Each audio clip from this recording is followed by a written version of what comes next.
Another week, boys, and another TWAB. This week in Destiny, we're getting ready for a while. We tried to get better armor and weapon drops from Solstice Bonfire. Have you completed your event card yet? You still have time, so let's focus on the topics for today for now. Getting ready for GCX, Xur's new exotic offerings, Aisha's care is back at Trials of Osiris, and have you seen our skateboard? Let's do this. Dude, what was that first sentence? We are getting ready for a while. We try to get better armor and weapon drops from Solstice Bonfire. All right. GCX 2024 is here. GCX is upon us. So here's a reminder of our plans for the event. We are sending a small team to join everyone on August the 16th and 17th. Cosmo and DMG will be on the show floor, so feel free to snag them for a friendly chat. We will also have 2 playable Destiny 2 experiences that will get you a special Gambit medallion and a unique Crucible pin if you show us your worth. Find out more about how to earn them in the 718 TWID.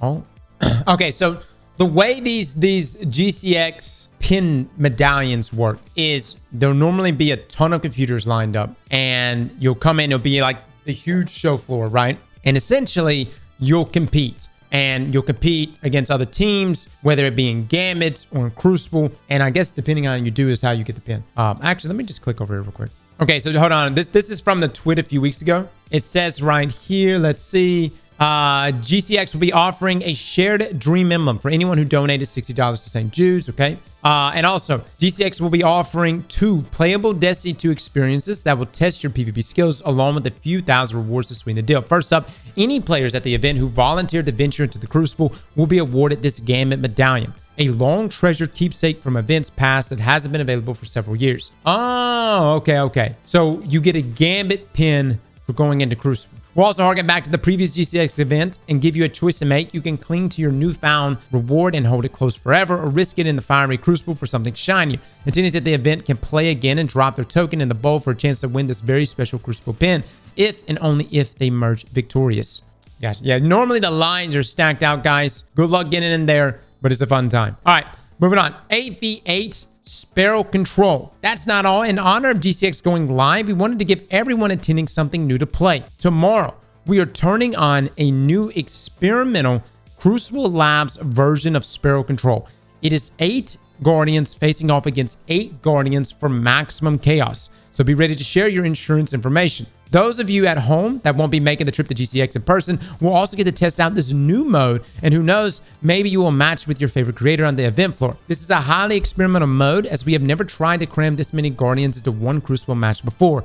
Things could get a little hairy.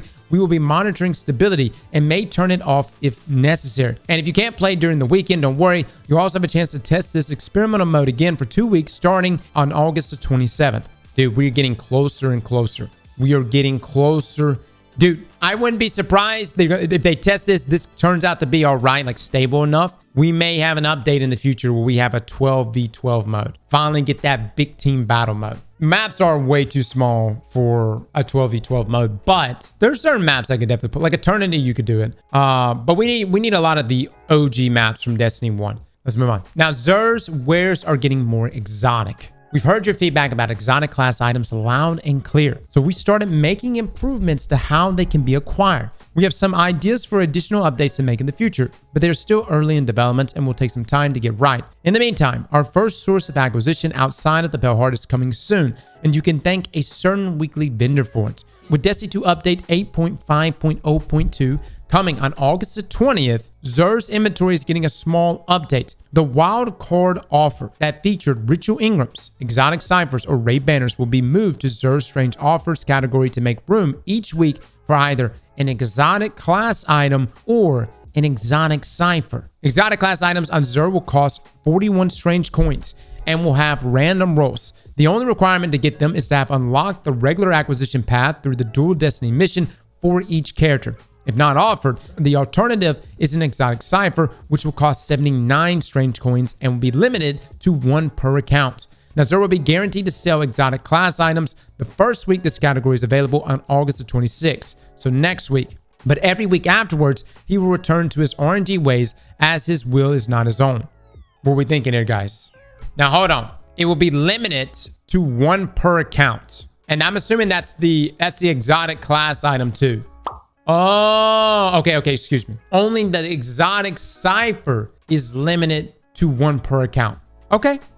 All right. 41 strange coins. That's not bad at all, guys. So you can just keep turning in strange coins throughout the entire weekend. Get the boosters, right? To get even more strange coins to drop. And you could be getting exotic class items that way. Obviously, like, I know a lot of people want a more permanent fix. There's a lot of people that want exotic class items to have a way to target farm a specific perk, or just to bring back double drops from Dual Destiny. I think what this will do is break up the grind outside of the Pilhard. You know, you don't have to be there farming chest all day or doing Dual Destiny all day. You could be doing it alongside literally just playing the game. So this is good. As long as there's no limitations to how many you can get per weekend, I'm down with this, man. All right, latest Trials weapon back next week. Those of you waiting for the latest additions to Trials of Osiris to return as Adept rewards, be warned, the Adept version of Aisha's Care will be back tomorrow as a reward for those who go flawless during the weekend. Maybe it's a good time to test the improved passage and persistence with friends now that losses won't remove wins if you go into a fight with a fire team of 3.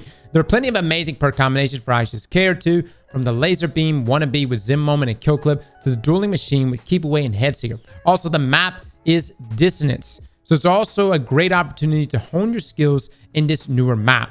And speaking of newer maps, Cirrus Plaza will be the map for the week after, starting August the 23rd. We've heard your feedback about these smaller maps being available in 3v3 modes, so we hope you enjoy having them in Trials. Shiorus Wrath Adept will be waiting for you at the Lighthouse. Okay, for those that don't know, Aisha's Care is actually a really good post rifle, especially for PvE. Dissonance is the map this week. Cirrus Plaza will be next week.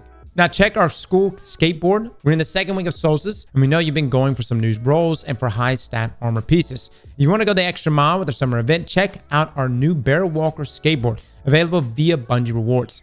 It's a limited run with 1,000 units being made, and each one of them will be uniquely numbered. Oh my God. It's almost like there should have been a skimmer.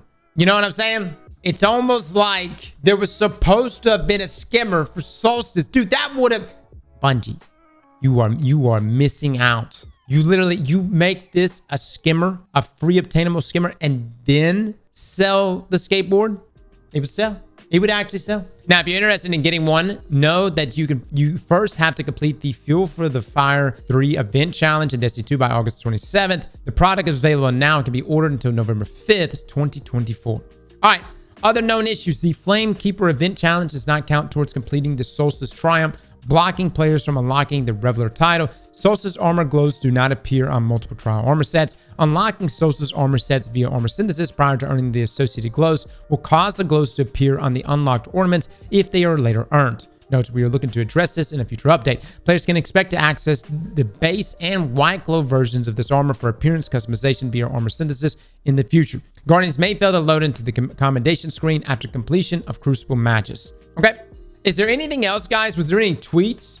Has Graviton Lance been fixed? No. And actually, we have a video going out on the next day. It is our pre and post testing. And there are some disturbing things. Let me just say this. The update that happened, that Bungie pushed out last week, which messed up things like Graviton Lance, that is just one of the many issues that has occurred. Normally in pre and post testing, when we put out those videos, it's like, hey, here's this change, and we talk about the change. This was more like, hey, here's this change that didn't go through.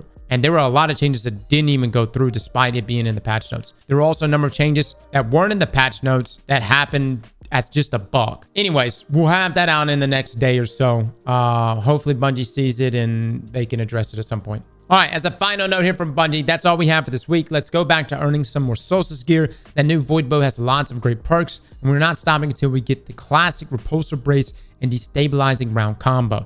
Please, Bungie, please buff Destabilizing Rounds. Really, just buff Volatile, just in general. And let's not forget about something new with Precision Instrument and Kill Clip. Hunters using Mask of Backers will be eating good with this one. See you around, Destiny 2 community team. What, is there any tweets, by the way? All right, so Destiny 2 team tweeted this out 18 hours ago. Hey all, we've identified the issue that was forcing a high number of Bungie name changes. We've applied a server-side change to prevent the issue from impacting accounts moving forward. We are continuing to investigate options to address player accounts that were impacted. This will take some time as our path forward will be dependent on fixing the underlying issue. As noted yesterday, we are still planning to distribute name change tokens to all players at a later date to assist. As we have more information, we'll be sure to share it with you.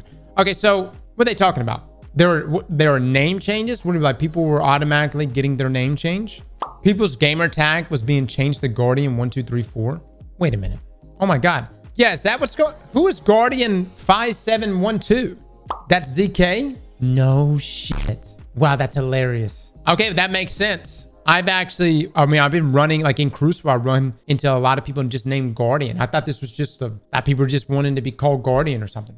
It's not funny, Cross. Okay, it's obviously not funny if they can't get it fixed, but for the time being, it's kind of funny, you know? Check out the previous tweet from Destiny 2 team. We're tracking an issue with a high number of account names that have been changed by our Bungie name moderation tool. We are actively investigating and expect to have more information tomorrow, including details on an additional name change token for all players. Okay. All right, dude, last week's update really messed some stuff up. Well, look, I hope they get it fixed because I know that's got to be extremely frustrating. Slap that like button like your mama told you right.